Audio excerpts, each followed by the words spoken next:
Assalamualaikum warahmatullahi wabarakatuh. Perkenalkan, nama saya Alidia Kotibatul Umah dengan nomor NPM 210108103. Di sini saya akan menerangkan salah satu materi biologi mengenai animal cell atau biasa disebut dengan sel hewan.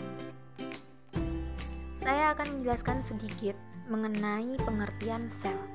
Sel merupakan kumpulan materi paling sederhana yang dapat hidup dan merupakan unit penyusun semua makhluk hidup. Fungsi dari sel sendiri yaitu untuk menjalankan kehidupan kemudian membentuk sebuah organisme. Selanjutnya saya akan menjelaskan struktur-struktur dari sel-sel hewan. Yang pertama merupakan nukleus. Nukleus adalah sebuah struktur terikat tanpa membran yang terdiri dari protein dan asam nukleat dalam inti sel, yang berfungsi sebagai pengendali seluruh kegiatan sel.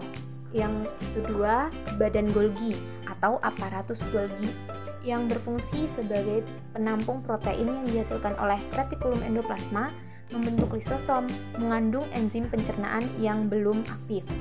Selanjutnya kita membahas mengenai mitokondria. Mitokondria sendiri tersusun dari membran luar dan membran dalam yang memiliki lekukan yang disebut sebagai krista. Krista sendiri bertujuan untuk memperluas permukaan membran dalam sehingga respirasi sel semakin optimal. Fungsi dari mitokondria sendiri yaitu penghasil energi di dalam sel, sehingga mitokondria sendiri disebut sebagai the horsepower of a cell. Selanjutnya tentang vakuola. Vakuola sendiri merupakan ruangan di dalam sel yang berfungsi sebagai penyimpan cadangan makanan, penyimpan pigmen, penyimpan minyak atsiri, dan penyimpan sisa metabolisme. Lisosom.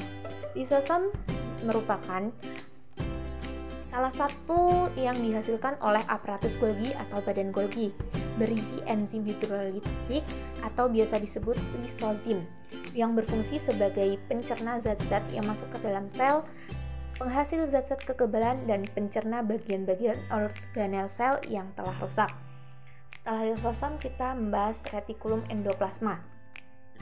Retikulum endoplasma atau biasa disingkat dengan RE merupakan kelanjutan dari membran nukleus yang tersusun atas protein dan lemak, terdiri dari RE halus dan RE kasar. Fungsi RE kasar sendiri merupakan tempat melekatnya ribosom yang berperan dalam sintesis protein, dan fungsi RE halus sendiri yaitu mengangkut protein yang disusun oleh RE kasar, melakukan reaksi awal oksidasi lemak, menyusun fosfolipid, glikolipid, dan steroid, dan yang terakhir melakukan detoksifikasi. Selanjutnya kita membahas mengenai membran sel. Membran sel sendiri tersusun atas pertama lemak. Di dalam lemak terdapat fosfolipid bilayer, yaitu kepala bersifat hidrofilik atau polar, sedangkan ekor bersifat hidrofobilik atau nonpolar. Lalu sterol berupa kolesterol. Selanjutnya tersusun atas protein. Di dalamnya terdapat protein perifer atau ekstrinsik dan protein integral atau intrinsik. Selanjutnya karbohidrat. Karbohidrat terdapat glikoprotein, karbohidrat yang menempel pada protein, dan glikolipid, yaitu karbohidrat yang menempel pada kepala fosfolipid. Selanjutnya kita membahas mengenai sitoplasma. Sitoplasma sendiri tersusun atas air, protein, asam amino, vitamin, nukleotida, asam lemak, gula, dan ion-ion yang berfungsi sebagai cairan tempat organel sel dan tempat terjadinya metabolisme. Mungkin hanya itu yang bisa saya sampaikan. Saya akhiri. Wassalamualaikum warahmatullahi wabarakatuh. Terima kasih.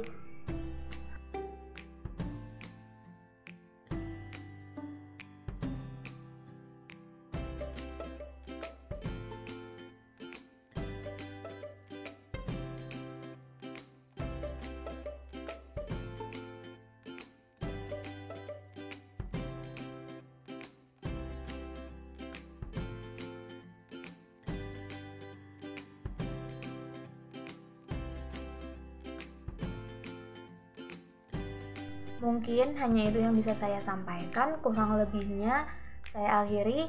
Wabillahi taufiq wal hidayah. Wassalamualaikum warahmatullahi wabarakatuh.